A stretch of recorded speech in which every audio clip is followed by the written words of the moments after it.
É uma alegria estar com vocês uma vez mais. De verdade que conheço o Alexandre faz muitos anos, né? Como ele disse, desde que ele era um garotinho, nós temos desfrutado da alegria da companhia do Alexandre. Alexandre, um homem muito bom de estar com ele, uma pessoa muito agradável. E quando nós temos essa oportunidade de estar aqui em São Paulo, pelo fato da conferência, sempre separamos um tempo para estar com o Alexandre. O tempo é pequeno, mas bastante prazeroso, e nós vamos estar aqui hoje compartilhando com vocês algo da parte de Deus. E como foi orado aqui, eu também peço ao Espírito Santo de Deus que possa fazer com que essa palavra fique fixada na sua mente. Sabe que o diabo sempre vai tentar te enganar, e se nós não tivermos estabelecidos, fixados em nossa mente os princípios da palavra do Senhor, infelizmente nós seremos roubados, né? Então eu quero falar sobre essas verdades que estão na palavra do Senhor, que o apóstolo Paulo escreveu aos irmãos de Efésios, né? E eu quero pedir a Deus que Ele possa nos ajudar. Aqui eu vou contar um pouco usar a minha vida como exemplo para algumas coisas, mas também quero usar alguns vídeos que eu encontrei no YouTube. Vamos soltar o primeiro vídeo aí, por favor. Você tem o vídeo do leopardo?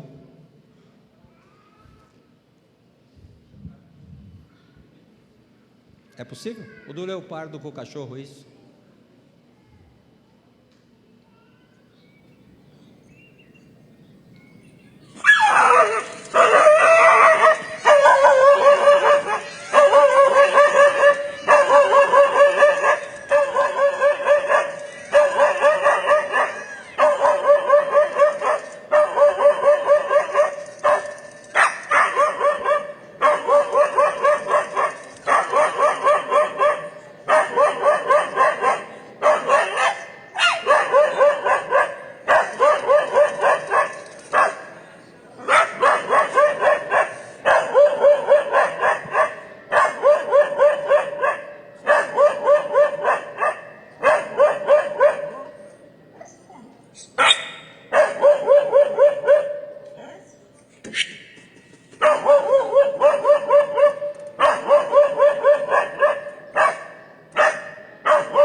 Percebeu? O título da palavra é o engano. Quem tinha o poder aí? Quem tinha o poder de verdade? De verdade, quem tinha poder? A onça. Mas foi enganada pelo escândalo que o cachorro fez, né? Vamos ver outro vídeo.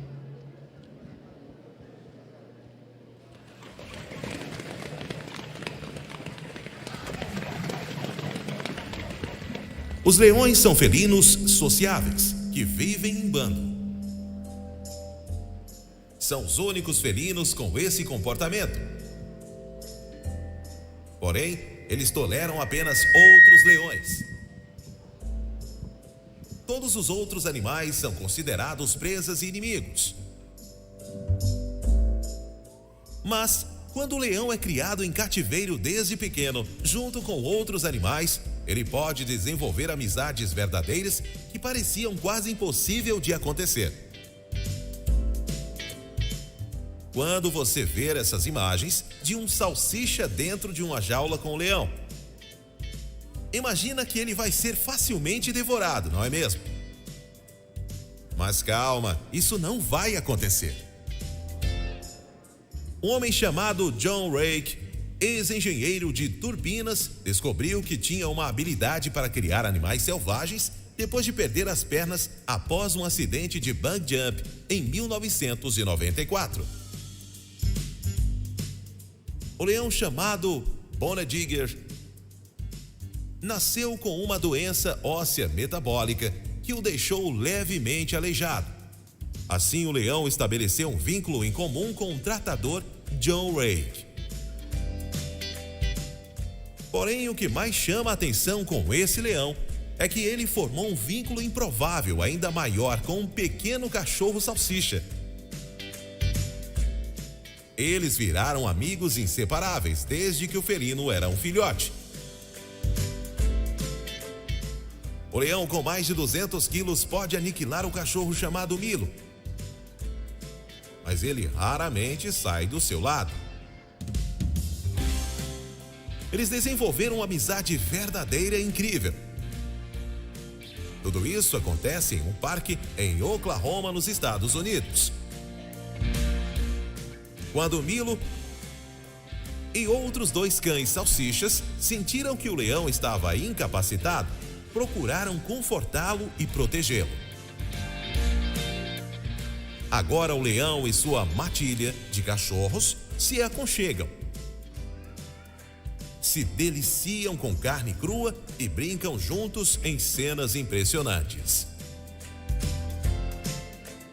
O leão foi criado por John, juntamente com um tigre chamado Tony. Mas o leão desenvolveu uma amizade maior com um pequeno cachorro.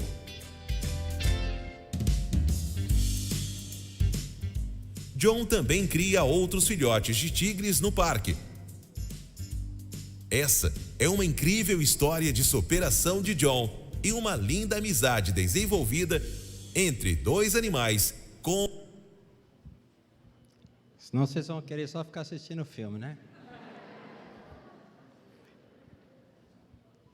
Você percebe como é que é a coisa?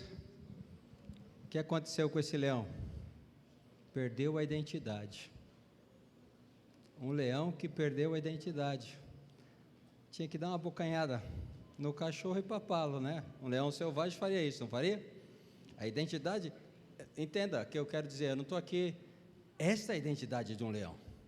É dessa maneira que ele vive, mas porque ele se acostumou com o cachorro, ele perdeu a sua identidade.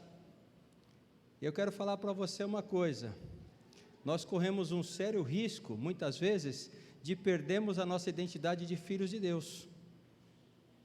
E aí que está o problema, porque diante das circunstâncias, nós poderíamos nos posicionar e mudar a circunstância, porque nós somos filhos de Deus, mas muitas vezes nos acostumamos com uma identidade, e aquilo que era para nós posicionar, nós acabamos muitas vezes perdendo, ou nos acostumamos a uma vida de derrotado.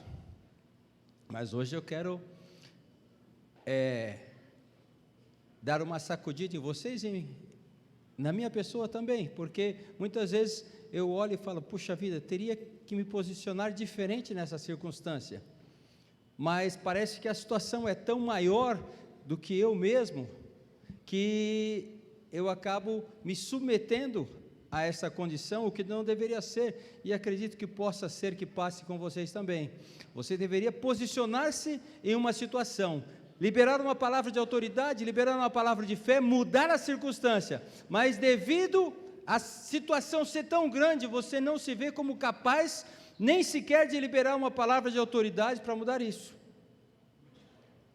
Isso é louco, mas acontece, trabalha a nossa mente. Deixa eu contar uma história para vocês. Eu trabalhei numa empresa chamada Arapuã, Lojas Arapuã, não existe mais, mas eu trabalhei aí 5 anos. E quando eu trabalhava nas Lojas Arapuã, nós tínhamos um grêmio, e lá no grêmio, na hora do almoço, nós almoçávamos rapidamente, porque o nosso grêmio era um grêmio bom, e lá tinha mesa de snooker, tinha mesa de ping-pong, e também tinha mesas para nós jogarmos baralho. E com o passar do tempo, eu de tanto olhar as pessoas jogar baralho, eu acabei aprendendo a jogar esse jogo de truco. Alguém sabe jogar truco aí? Aí, já gritou lá, tá vendo? Todo mundo sabe jogar truco. E eu aprendi a jogar truco lá com o pessoal. E um belo dia eu estava jogando truco, era eu, o meu companheiro era o Jefferson.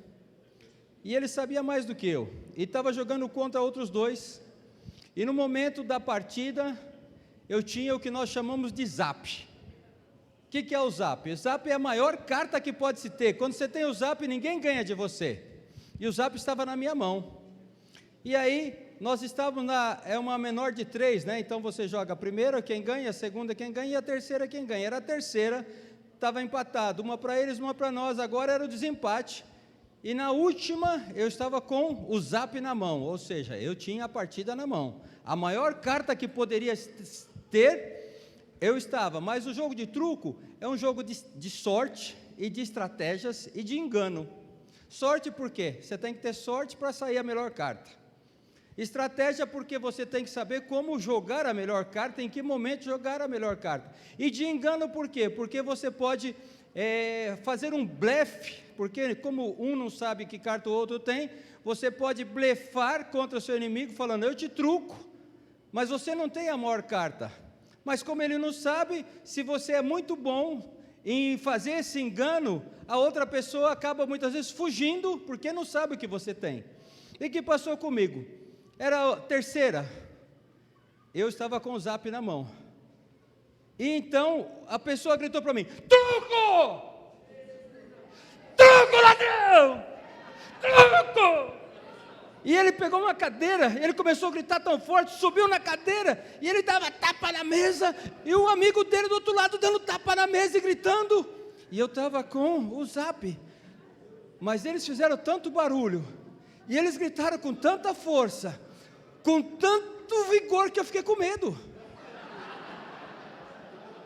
Eu fiquei com medo, e eles gritavam, eles gritavam, eles gritavam, e eu me senti intimidado por tanto grito, e eu me senti intimidado, eles gritando, eu pus a minha carta coberta na mesa assim, e perdi a partida.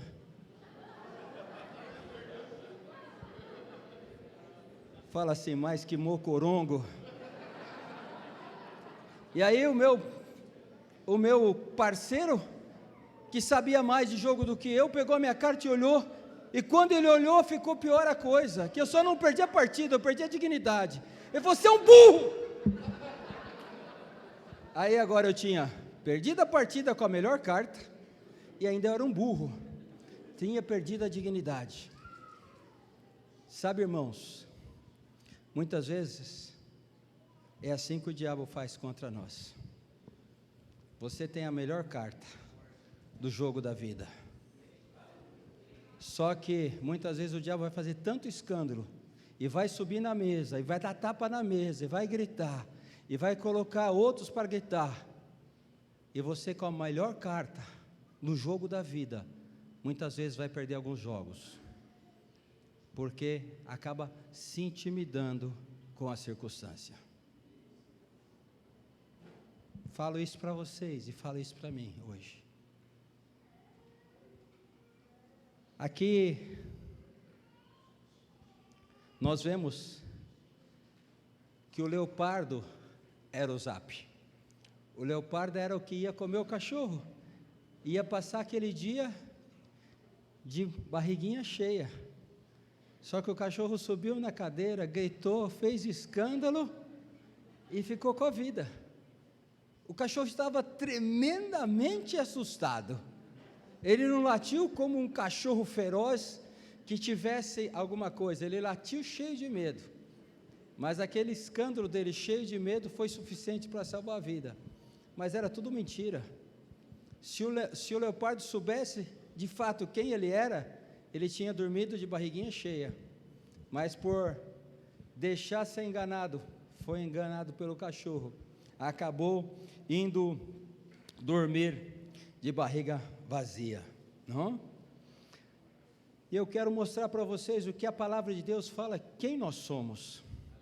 E isso tem que ficar gravado no seu coração, porque quando o diabo vier com uma mentira, você tem que ter muito claro quem você é. Se eu fosse um jogador mais experiente, depois de toda a briga, e gritaria daqueles, eu só viraria assim, dava aquela lambidinha, metia na testa, né? Só, e ganhava a partida, e saía dando risada. Mas, porque eu não estava muito seguro do que eu era naquele jogo, de qual era o valor que eu tinha, de que valor que eu tinha, eu perdi. Mas aqui em Efésios capítulo 2, versículos 4, 5 e 6, Paulo escreve, temos aí? Efésios capítulo 2, versículos 4, 5 e 6.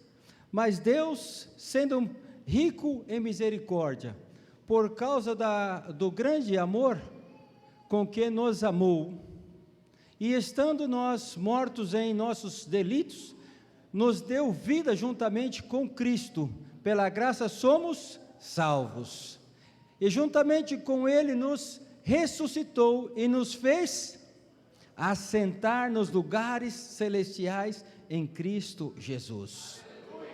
Essa é a nossa identidade. A nossa identidade é uma identidade de quem é salvo.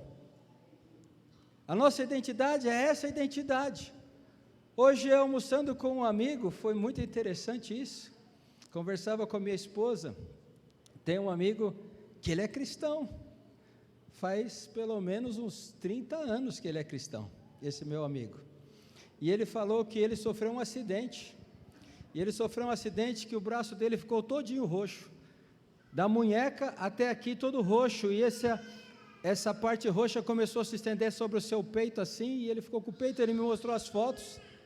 E quando ele viu que o seu braço estava roxo, correndo o risco de ter uma gangrena, ele começou a falar: Jesus, perdão pelos meus pecados, Jesus me salva, Jesus me salva, Jesus, perdão pelos meus pecados, se eu morrer agora, pelo amor de Deus, eu quero ir para o céu, Senhor, me salva. Ele está 30 anos dentro da casa de Deus, ele já aceitou Jesus, ele já batizou, mas a identidade dele não está bem estabelecida. Bastou o braço ficar roxo com o acidente, e o roxo começar a vir para o peito, que ele começou a ficar cheio de medos,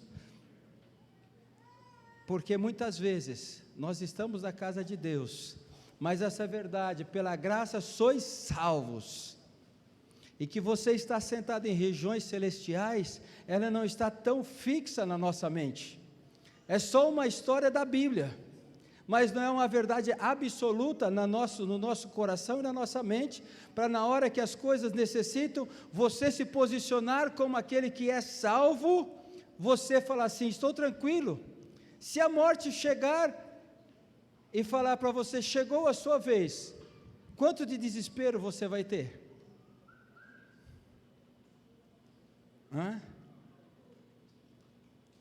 Quanto de desespero? Eu não vou perguntar isso para você, Rui. Fique tranquilo, não precisa ficar desesperado hoje. Brincando com o Rui, que a gente tem liberdade, já o conheço faz anos. Mas se alguém souber que ele morre amanhã, talvez ele entre no maior desespero, no maior pânico da sua vida. Por que um desespero? Por que um pânico se você souber que você vai morrer amanhã? Por que do desespero? Nosso empresário da moto, é isso? Da moto ainda? Empresário da moto ou já mudou de área? Por que você crê que uma pessoa souber que vai morrer amanhã, ele entra em desespero, sendo cristão? Porque ele não está seguro da salvação de Cristo na vida dele. Porque Paulo fala com relação a isso: para mim morrer é lucro, ganho, estou tranquilo, porque ele está tranquilo da identidade de quem ele é em Cristo. Mas quando nós não temos essa segurança da nossa identidade em Cristo, as coisas nos assustam, as circunstâncias nos assustam, e muitas vezes nós nos mostramos fracos diante das coisas. Acontece alguma coisa, você lidera uma célula, você é um líder de célula, passa 6 meses, a sua célula não cresceu, passa 1 ano, a sua célula não multiplicou, 2 anos, a sua célula não multiplicou, e aí, infelizmente, talvez o seu discipulador fala: vamos dissolver essa célula, vamos realocar os membros, vamos reciclar esse líder para ele começar de novo, e o diabo fala para ele assim: está vendo, você é um incompetente. O diabo sopra na mente dele: você é um incapaz, você não vai dar conta de liderar uma célula mesmo não, você não vai dar conta de alcançar nada não. E aí, o discipulador com sabedoria leva aquele líder que não multiplicou há uma reciclagem com um líder bem frutífero, ele fica ali 6 meses, 3 meses, aí o discipulador fala para ele, vamos começar uma nova célula? Aí ele fala assim, acho que é melhor não começar, vamos deixar isso para mais para frente, vamos deixar isso para depois, porque ele fala muitas vezes, não vou liderar agora, não estou preparado, porque se estabeleceu na cabeça dele uma mentira que ele não é capaz. Ele é capaz, ele foi chamado para liderar, ele foi chamado para exercer influência, todavia ele se vê como incapaz. Quantas vezes em um trabalho que não saímos bem, não dá certo, por algum motivo alguém te dispensa desse trabalho, e a pessoa, e o diabo fala, você não é capaz, você não vai avançar, você não vai alcançar um nível diferenciado na empresa, você nasceu para ser, tem um ditado antigo, que quem nasceu para tostão nunca vai chegar a vintém, não é isso? Ou quem nasceu vintém nunca vai chegar a tostão, isso é coisa dos meus pais, mas digamos assim, quem nasceu real nunca vai chegar a dólar, Você nasceu para isso, você nasceu para ser peão, você nasceu para ser a base da pirâmide, e o diabo começa a colocar isso na cabeça da pessoa, e a pessoa acredita que isso é uma verdade, a pessoa peca, porque infelizmente ainda pecamos, e a pessoa peca e o diabo fala, está vendo, você é um pecador, você é um miserável, você nunca vai ser um crente de verdade, e o que você faz? Fala assim, sabe diabo, eu pequei agora, mas eu quero dizer para você, agora também eu já estou declarando, Senhor Jesus, esse pecado foi pagado na cruz faz 2000 anos, então não vem me acusar, porque eu sou tão santo agora, como há 5 minutos atrás, eu sou santo, eu sou justo. Quantas pessoas no momento que peca, e passados 5 minutos, já pode falar assim, eu sou justo, ou depois de 2 dias ainda está carregando o peso do pecado, porque se passado 2, 3, 4 dias, nós estamos carregando o peso do pecado, é porque o engano está estabelecido na nossa mente, e quando o engano se estabelece na nossa mente, nos enfraquece, e nós nos acostumamos a viver uma vida miserável, submetida a uma mentira, a um engano do diabo, porque na verdade, ainda que eu peque, esse pecado já foi pago por Jesus faz 2000 anos na cruz, e quando eu tenho essa verdade, eu não me submeto ao engano do diabo, mas quando essa verdade não está bem estabelecida na minha mente, eu acabo não exercendo a autoridade que eu tenho em Jesus, e não me posiciono como deveria me posicionar em Jesus, e muitas vezes começo a ficar depressivo, ficar mal, ficar triste por causa dos meus pecados. Quantas vezes, por um problema no relacionamento, por um problema dentro de casa, hoje vivemos uma sociedade tão difícil, onde os nossos filhos sofrem uma influência tão grande do mundo, como está difícil criar filhos na casa de Deus. Por que está difícil? Porque o diabo luta de uma maneira tão grande. Eu louvo a Deus, eu tenho 3 filhos dentro da casa de Deus, um discipulador, um líder de jovens e um líder de célula.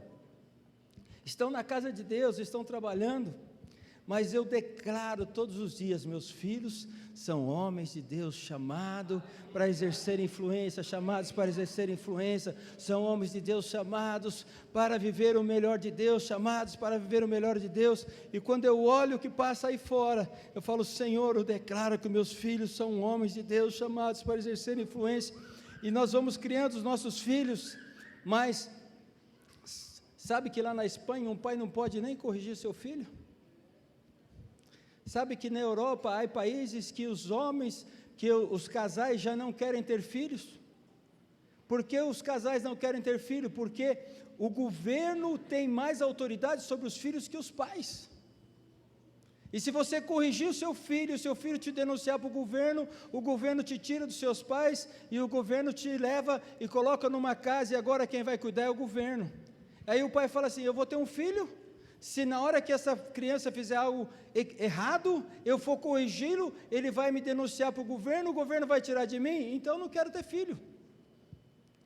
Porque hoje em dia as coisas são assim, lá na Europa, e eu vejo aqui no Brasil, não, que loucura também que está, quanta influência, quanta coisa que está acontecendo, e muitas vezes as coisas acontecem, nós criamos um filho, e de repente o filho faz algo que não está bom, ou o filho se afasta de Deus, ou algo passa por um momento, e você fala assim, de verdade, o diabo fala, está vendo, você não é capaz nem de criar o seu filho na casa de Deus, você fez tudo certo, você ensinou, você instruiu, você fez tudo, mas o diabo tenta colocar em você uma ideia de que você é um incapaz, que você é um débil, que você é fraco, que você não vai conseguir as coisas, e quantos pais se apagam, perde a alegria, por quê? Porque está passando algo, e ele deixa de declarar a verdade do Senhor na vida dos seus filhos, e começa agora a só ver a debilidade, e entristecer-se, porque ele só está vendo a debilidade. Cada dia que eu vejo as dificuldades, eu volto a dizer para os irmãos, cada dia que eu vejo as dificuldades, eu começo a declarar, eu começo a liberar uma palavra de Deus, eu chamo meus filhos para um discipulado, eu oro com ele, e eu falo, vocês são homens de Deus, vocês conquistarão, vocês avançarão, porque essa é a verdade de Deus. Nós não podemos deixar que a mentira do diabo tire de nós a nossa verdadeira identidade como filhos de Deus, porque a palavra de Deus fala que nós fomos ressuscitados juntamente com Cristo, e que nós estamos em regiões celestiais. Você se vê como um cidadão dos céus para exercer autoridade, para influenciar onde você está?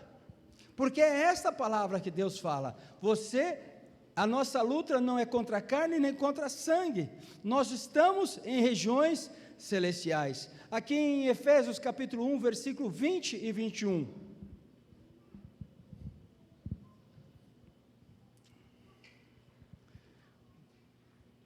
O qual operou em Cristo, ressuscitando dos mortos e assentando à sua destra em lugares celestiais. Onde Cristo está? Lugares celestiais. Isso está claro para nós? Você está convencido disso?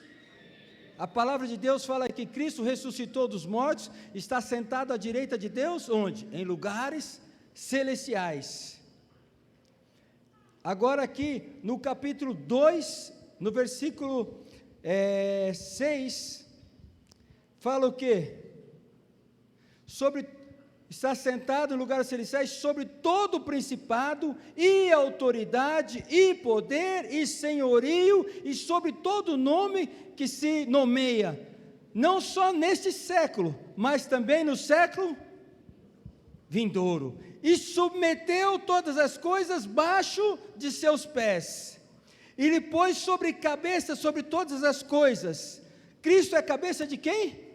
Da igreja, que é o seu corpo, a plenitude daquele que é todo e lo enche, lo llena de todo. Então, esta é a verdade que não pode ser roubada, que Cristo ressuscitou, que Cristo está sentado, que Cristo é o cabeça da igreja. Se Cristo ressuscitou, está sentado à direita de Deus e é o cabeça da igreja, onde você está? Pergunta para o seu vizinho, onde você está? Aí ele vai falar assim, eu estou na ZL.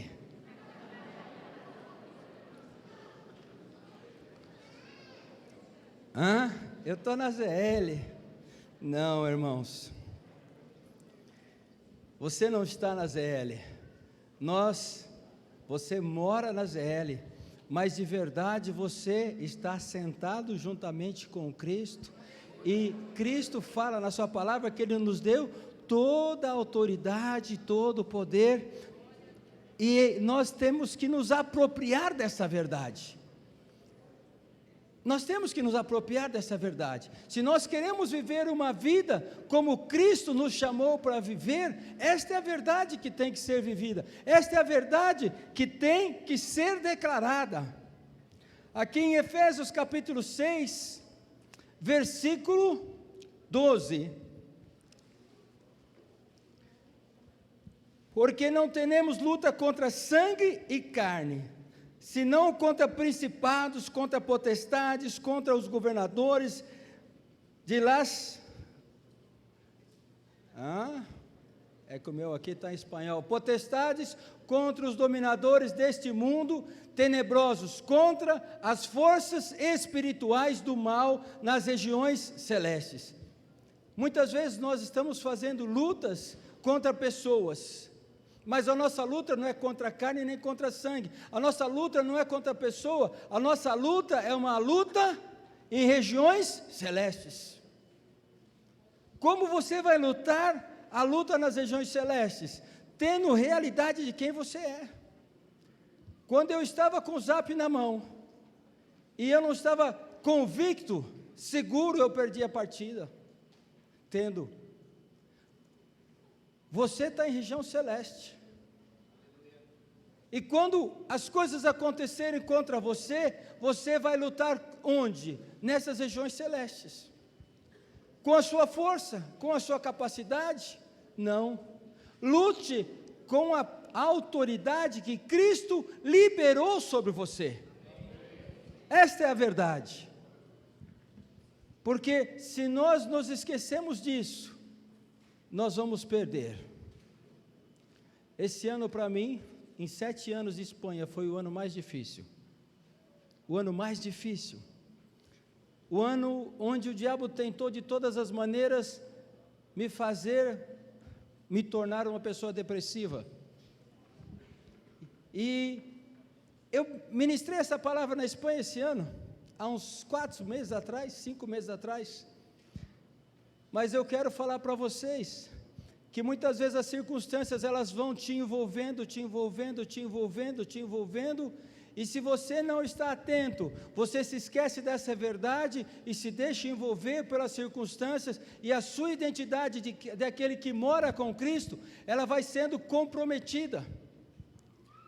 E você vai vendo as circunstâncias acontecer, e você começa a se entristecer, você começa a achar, de verdade, as coisas não vão acontecer, as coisas não vão ser possíveis. No ano de 2019, eu enviei um obreiro para uma cidade para começar uma igreja, e foi uma pessoa que eu amo, e eu investi muito, investi em orar com ele, investi horas de sentar na minha sala lá, e nós conversarmos, e ele passou por lutas muito grandes, há uns 5 anos atrás, e nós oramos muito, oramos, fizemos guerra espiritual, e ele venceu, ele conquistou, e através de tudo isso, gerou uma amizade, gerou um relacionamento muito bom.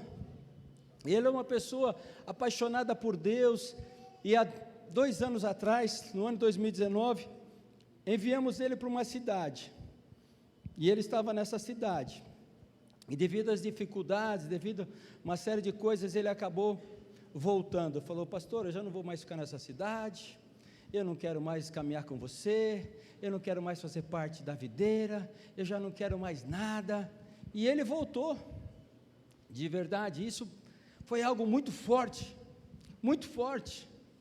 porque eu tenho um sonho de ter uma igreja videira em cada estado da Espanha. Espanha tem 17 estados, na verdade são 17 províncias, e eu cheguei na Espanha, Deus falou para mim: você vai plantar uma igreja em cada província, uma igreja em cada estado, e eu comecei a declarar: nós vamos incendiar a Espanha, nós vamos levar a palavra de poder, nós vamos caminhar na Espanha, e vamos ter uma igreja em cada estado, e nós vamos caminhar em unidade, porque há um espírito de divisão. Você que acompanha um pouco de reportagem, sabe que a Catalunha sempre está falando que é outro país, que quer independência. O País Basco tinha o grupo ETA, porque quer independência. Então tem um monte de regiões que eles querem independência, eles têm a sua língua própria, eles querem independência, e eu falo: esse espírito de independência não vai ser o espírito da nossa igreja. Nós caminhamos em unidade, na unidade manifesta poder, na unidade manifesta a vida. Esta é a nossa identidade, nós caminhamos com Cristo. E quando esse rapaz voltou, me abateu demais, junto com isso, pandemia, já não podia reunir, ficamos 3, 4 meses sem poder reunir na igreja fechada, recursos financeiros, pessoas voltando para o Brasil com medo da pandemia, outras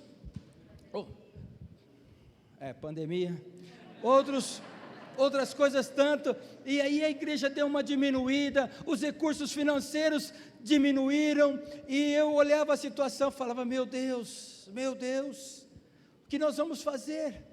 Sabe, irmãos, e a coisa foi ficando complicada, e eu comecei esse ano, eu falei assim, bom, eu vou fazer uma coisa, eu vou trabalhar de Uber, vou comprar um carro para mim, vou trabalhar de Uber, e eu falei para os irmãos na igreja, tudo que eu ganhar, esse primeiro semestre, eu vou ofertar na igreja, e foi assim, trabalhei de Uber, tudo que eu ganhei, eu ofertei na igreja no primeiro semestre do ano, as coisas começaram a ir assim melhor, eu falei, bom, agora já posso ofertar um pouco menos, e vamos, e aí eu estava trabalhando com o carro de uma pessoa, mas eu comprei um carro, comprei um Corolla zero para mim, um Corolla negro, bonitão, colocamos uma placa azul, porque lá tem uma placa azul, e vamos trabalhar, e com 2 meses trabalhando, o meu filho trabalha comigo, ele está indo por uma faixa, e um carro sai de repente da faixa, e entra na faixa dele, ele não conseguiu brecar,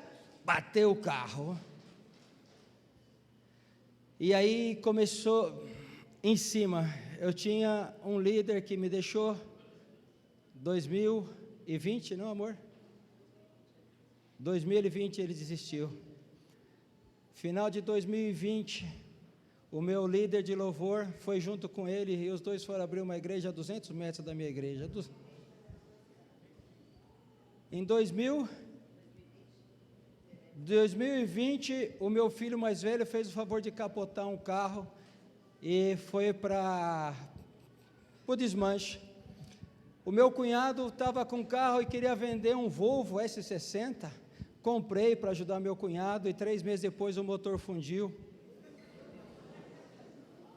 eu arrumei a parte de cima, 1 mês depois estourou a parte de baixo, eu comprei por 4.500, gastei mais 4 e vendi por 500, negocião da China, não?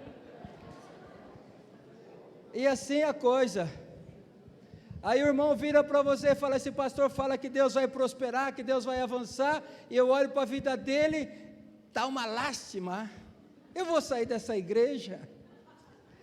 Então, eu falei, rapaz do céu, a coisa está um pouco complicada, mas qual é a verdade em Cristo? Que Cristo nos deu toda a autoridade, ou que eu sou um fracassado? Essa é a verdade. Só que toda a verdade que nós falamos, elas precisam ser testadas, para se tornar realidade, para sair da teoria e ir para a área da realidade. Uma coisa é a teoria, outra coisa é a prática. E aí, esse tempo começou as práticas, começaram as práticas, e eu falei, Jesus, então, 2020, o meu obreiro desistiu, meu filho capotou um carro, o outro carro fundiu o motor, 2021, final de 2020, o meu líder de louvor me deixa e vai junto com aquele outro obreiro, 2021 eu começo, com as finanças um pouco em baixa, começa um trabalho, e nós vimos até o mês 9, com todas as contas pagas, tudo pago, ainda que eu trabalhava aqui e ali, tudo pago, e aí quando chega no mês de outubro, infelizmente os recursos não foram suficientes, não consegui pagar o aluguel no mês, entra o mês de novembro, pior ainda financeiramente, e aí meu filho tem esse acidente com o carro, comprei o carro e agora não sabiam definir se o meu filho estava certo ou se o outro está certo, eu preciso de um parecer técnico, a polícia foi lá e vai dar o parecer, mas ainda não tem o parecer, eu tenho que pagar 1.500 da licença do carro que eu alugo, eu tenho que pagar mais, eu sei que as minhas contas geram de custo fixo perto de 3.000 euros por mês com esse carro, e agora eu estou com o carro parado há 20 dias, sem 1 euro de entrada, com as contas da igreja, sem pagar um mês de aluguel, e sem poder trabalhar com o carro. E aí, pastor, você ainda está na região celestial? Você ainda está declarando que nós vamos ter 17 igrejas na Espanha? Ou você já decepcionou em mandar obreiros? Você ainda está falando que nós somos prósperos? Ou você já está jogando a toalha e achando que você é mais um perdedor? Sabe, irmãos, as coisas ficaram tão negras, e eu pensava, eu não declarava derrota, mas eu pensava, meu Deus do céu, até o dia que estava tudo difícil, eu tinha como trabalhar, e um dia pensando, eu gosto de caminhar, e vou meditando as coisas de Deus, e Deus falando comigo, agora quero ver o que você vai fazer. Como o Alexandre falou, eu gosto de caminhar com caráter. Eu penso que quem assume um compromisso tem que honrar o seu compromisso, ainda que ele tenha que trabalhar dia e noite, mas ele tem que honrar seu compromisso. Só que agora eu já não tenho nem carro para honrar meus compromissos. Agora eu já não tenho nada como fazer. E aí Deus falou comigo, e agora, você vai acreditar que eu faço, ou ainda você vai continuar achando que você é o cara capaz de fazê-lo? Porque muitas vezes, irmãos, nós acreditamos no nosso potencial, muitas vezes nós acreditamos na nossa força, e nós nos esquecemos de declarar a palavra de Deus e fazer a nossa guerra no mundo espiritual, e saímos trabalhando na força do braço. Sou formado administrador de empresas, venho de uma família muito bem sucedida nas coisas, próspera, e eu sei como fazê-lo bem. E se eu sei como fazê-lo bem, sei como ser próspero, eu fazia.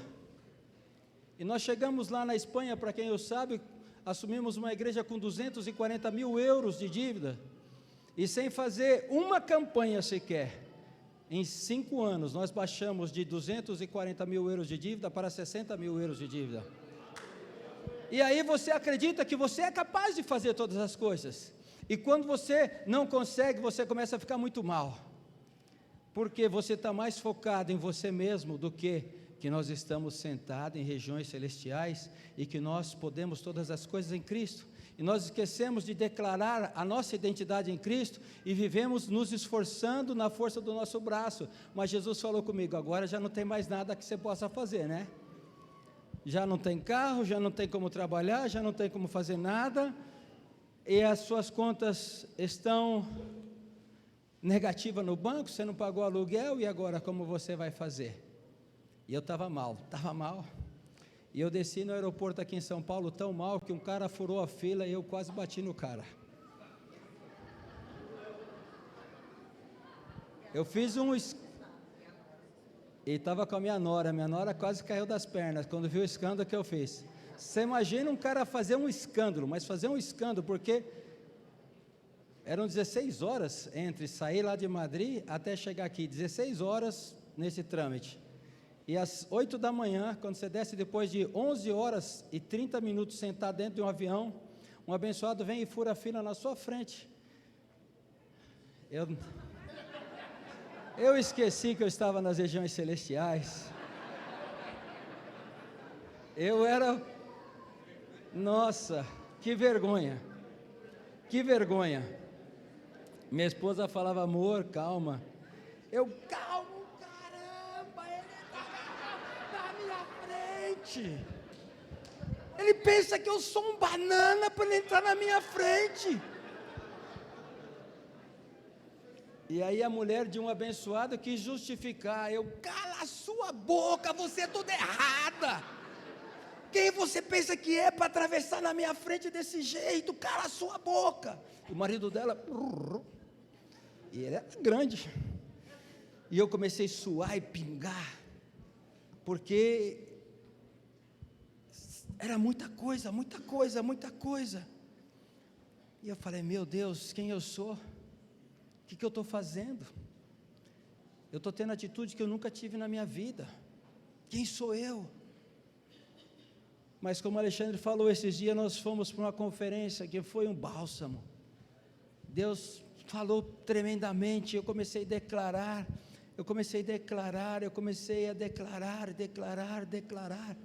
Falei, não, Deus, eu já não sei mais o que fazer, Senhor. Eu já não tenho como agir, porque se o Senhor não fizer, não tem o que fazer. Senhor, faz, o Senhor vai fazer, o Senhor vai fazer, o Senhor vai fazer, o Senhor vai fazer.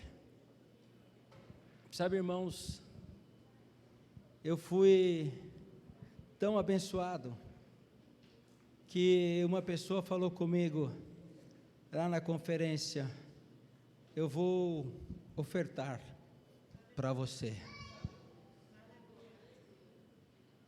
E eu vou voltar para Madrid e o aluguel atrasado vai ser pago. Eu vou voltar para Madrid e o aluguel desse mês também já vai estar pago.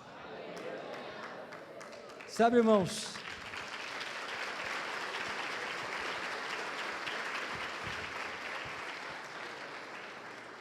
eu não tinha como fazê-lo.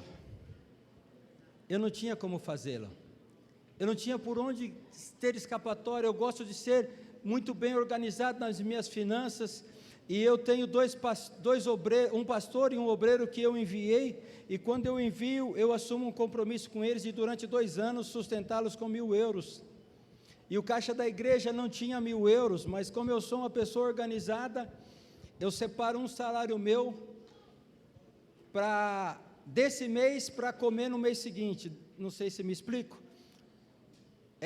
Eu sempre ando com um salário de caixa, ainda que eu seja pastor, assalariado, mas eu nunca sei quando eu vou receber meu salário. Quando você está numa igreja que tem dívidas, você vai priorizando as dívidas, e quase você fica para receber o salário à medida que vai sobrando dinheiro no caixa, apesar que nunca sobra quando você tem 60.000 euros de dívida, 70.000 euros, mas você vai, e o que eu fiz? Como eu sei que é algo assim que a coisa, eu tenho que deixar um salário, porque se no mês que vem o meu salário for caindo pouco a pouco, eu tenho como começar o mês.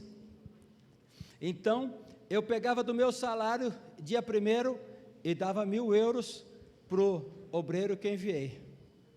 Pegava do meu salário e dava mais 1.000 euros para o outro. Eu falei, agora já estou tranquilo.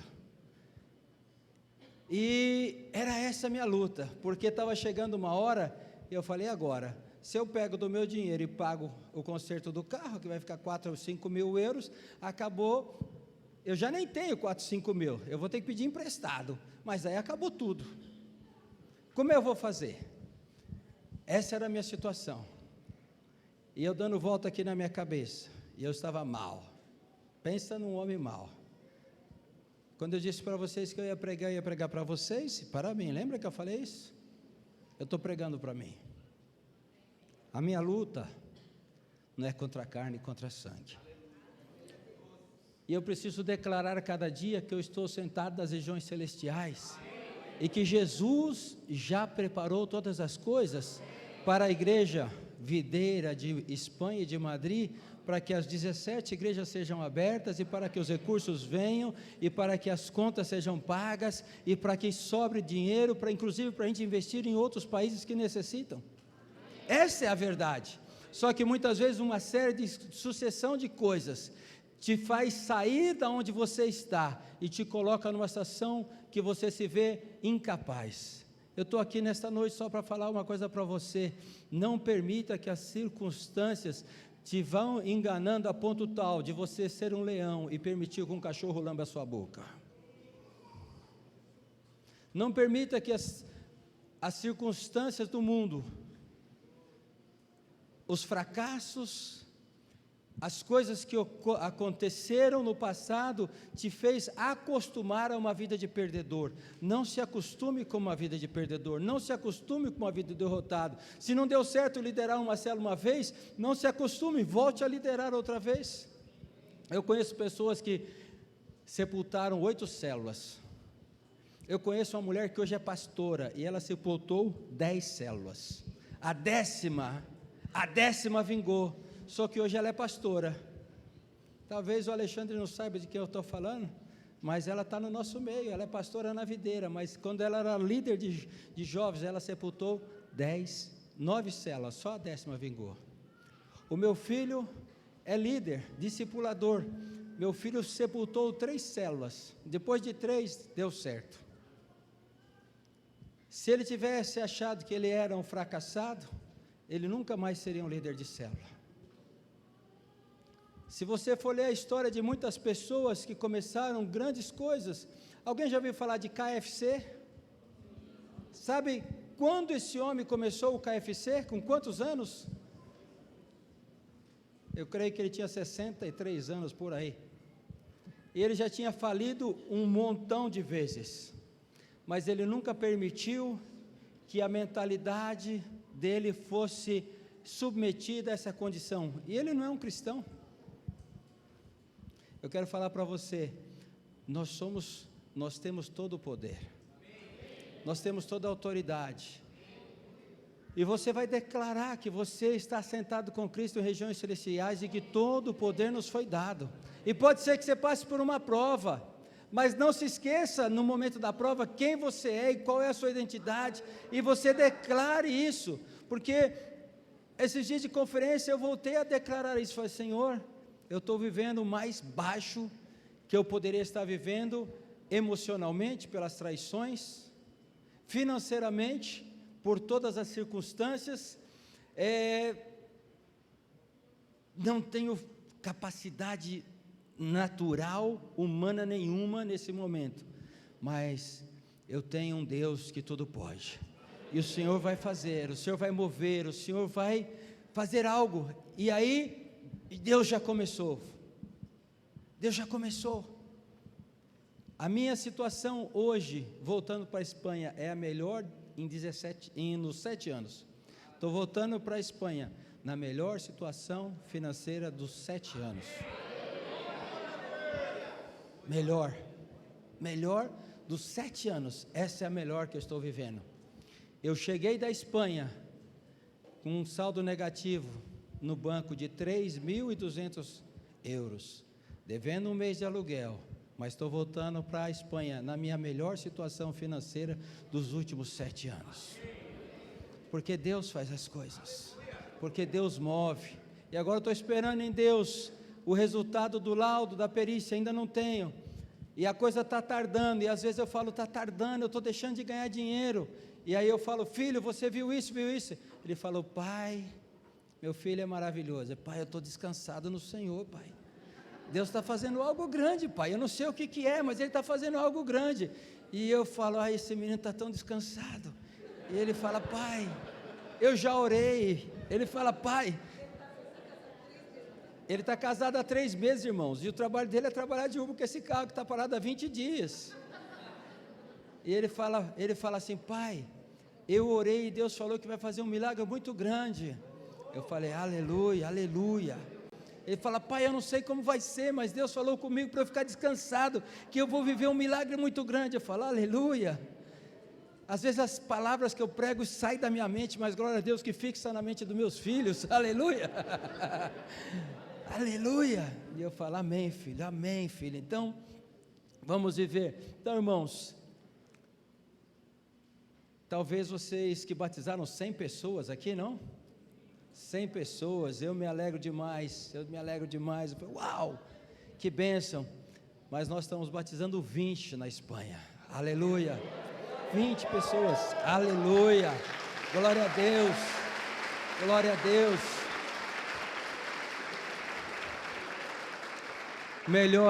20 em Madrid, né, 20 em Madrid, e eu falei, glória a Deus, sabe, irmãos, depois de um tempo de pandemia, depois de pessoas falarem tantas coisas, depois de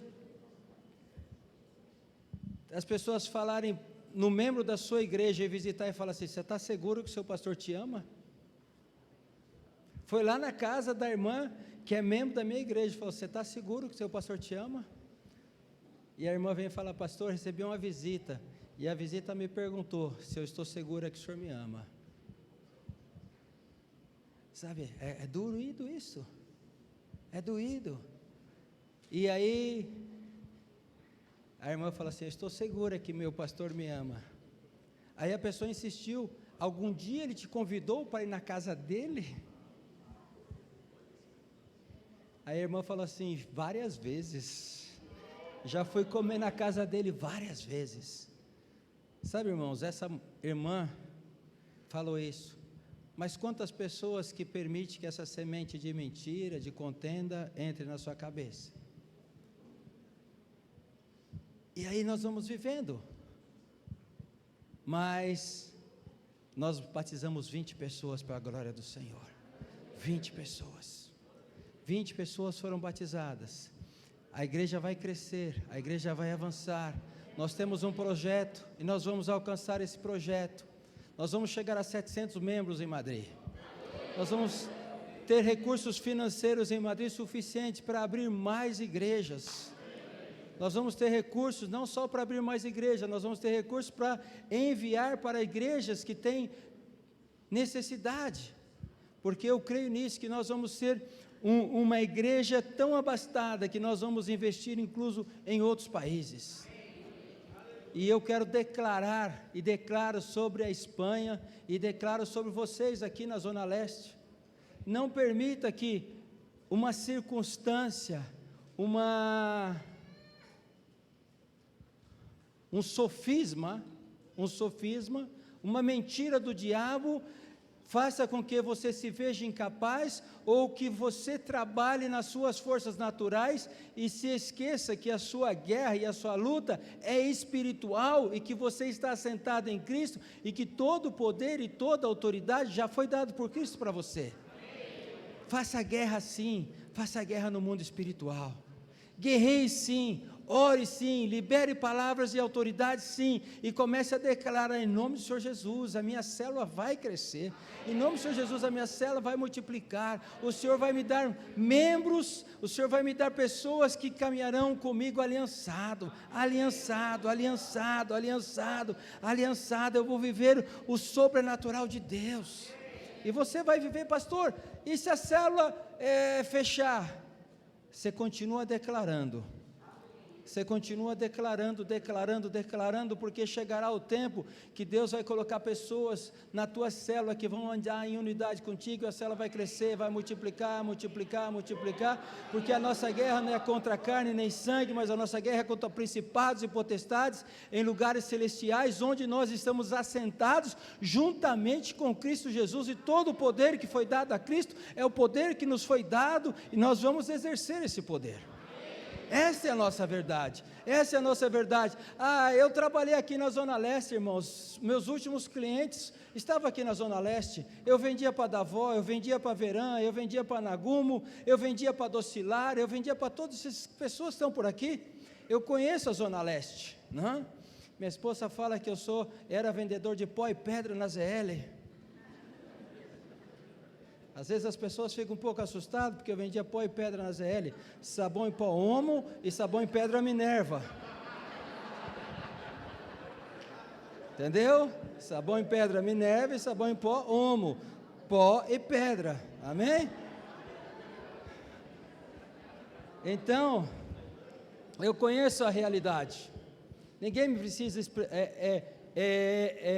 apresentar a realidade da ZL, mas eu conheço uma verdade maior que essa verdade da ZL, é a verdade quem é a igreja de Cristo na ZL. Essa é a verdade absoluta que o diabo tenta te enganar. Essa é a verdade absoluta que o diabo quer te enganar, porque se ele tirar de você a identidade de leão, de rei, de profeta, de sacerdote, você não vai conquistar aquilo que Deus tem para você conquistar na ZL. Quer ser um vencedor na ZL? Saiba qual é a sua identidade. Saia daqui como aquele que está sentado em regiões celestiais. Saia desse local como aquele que tem todo o poder e toda a autoridade. E quando acontecer algo dentro da sua casa, você chama a existência a palavra de Deus sobre a sua casa, sobre a sua família, sobre os seus filhos. Chama a existência essa realidade. Chama a existência essa realidade. Quando acontecer algo na sua célula, você chama a existência a palavra do Senhor. Quando acontecer algo na sua rede de discipulador, chama a existência. Toma posicionamento, tem atitude daquele que está sentado em regiões celestiais com autoridade. Você vai ser testado. Só você pode ser até que caia, mas não permaneça prostrado. Quantas vezes caímos, tantas vezes levantamos e declaramos. Levantamos e declaramos. Estamos levantando uma vez mais, em um outro nível, em uma outra realidade. Em nome do Senhor Jesus, como eu disse, esse ano foi um ano de bastante luta, muitas dificuldades, mas é o ano que eu saio levando a minha melhor situação financeira de 7 anos. Minha melhor situação. Por quê? Nós não nos prostraremos diante das mentiras do diabo. Vamos avançar, vamos conquistar. Eu tenho um projeto lá na Espanha. Não sei se falei para vocês, eu tenho um projeto de ter 3 licenças. Uma licença de Uber é como uma licença de táxi lá na Espanha. Custa 40 mil a 50 mil euros cada licença de Uber. Eu quero ter 3, Ale. Pergunta, quanto de reserva eu tenho para comprar essas 3? Pode perguntar. 0. Eu quero ter 3. Eu já falei lá no púlpito da igreja que eu vou ter 3. Vou contratar 6 irmãos da igreja para trabalhar para mim. Vou ser o cara que paga melhor para os motoristas de Uber. Vou ser uma empresa frutífera. Quanto eu tenho? 0. Como vai acontecer? Não sei. Mas eu sei que todo o poder e autoridade Deus nos tem dado. Pastor, o senhor foi lá para desenvolver um projeto profissional e ficar rico? Não quero ficar rico, não sonho em ficar rico, mas sonho em contratar pessoas e dar um salário digno para viver de maneira digna e honrada e serem fiéis e felizes e eu poder ser um canal para abençoar. Isso eu sonho. Esse é meu sonho. E eu sei que Deus vai nos dar. Deus vai nos dar. Eu estou falando de algo de 120 mil euros a 150 mil euros, faz a conta de 120 mil euros a 6, estamos falando de 750 mil reais. Quanto eu tenho? 0. Como vai sair? Não sei, mas de uma coisa eu sei, Deus é poderoso. E para terminar, que a minha hora se acabou, eu estava lá em Goiânia e um irmão me esperando na porta, e eu estava saindo e esse irmão veio e me abraçou. E eu, como você está, meu irmão? Ele, muito bem, pastor, e você? Eu estou bem. E ele foi me abraçando e foi me envolvendo, e ele falou assim, quanto você tem de dívida lá na Espanha? A sua igreja chega perto de uns 500 mil ainda, não chega? Eu falei, chega perto. Ele falou assim, sabe que Deus me falou que o ano que vem, até o ano acabar, você vai ter pago toda essa dívida? Eu falei, aleluia, aleluia, aleluia. Falou, pastor, eu sinto no meu espírito que até dezembro do ano que vem você vai ter pago toda a dívida que você tem lá. Eu falei, amém, amém, amém. Já estou começando, pensei, bom, se eu pagar toda essa dívida, acho que eu tenho que comprar um terreno agora, né? Eu já comecei a pensar no terreno, né? Porque vou quitar essa dívida em nome de Jesus. Qual é o seu projeto? Meu projeto é que Ele me fez sentar em regiões celestiais. Ele é dono do ouro, da prata, e Ele tem tudo, e quando Ele quiser dar, Ele vai dar. Ele vai colocar nas nossas mãos, porque Ele é Deus poderoso e fiel. Ele vai colocar na sua mão, líder de célula, as melhores pessoas para você liderar, avançar. Ele vai colocar discipulador, os melhores líderes de célula na sua mão, para você avançar e conquistar. Você que é casado, homem, Ele vai te dar a melhor esposa, mulher, Ele vai te dar o melhor esposo e os melhores filhos, os filhos que você vai educá-los no ensinamento, nos princípios da palavra do Senhor, não como o mundo ensina, mas aqueles que aprendem das coisas do Senhor e conhecem a sua identidade em Cristo. Seus filhos serão referenciais, sua casa será referencial, porque a nossa luta não é contra a carne, não é contra sangue, e nós estamos sentados em regiões celestiais com Cristo Jesus, e toda a autoridade já nos foi dada em nome de Jesus. Amém? Glória a Deus.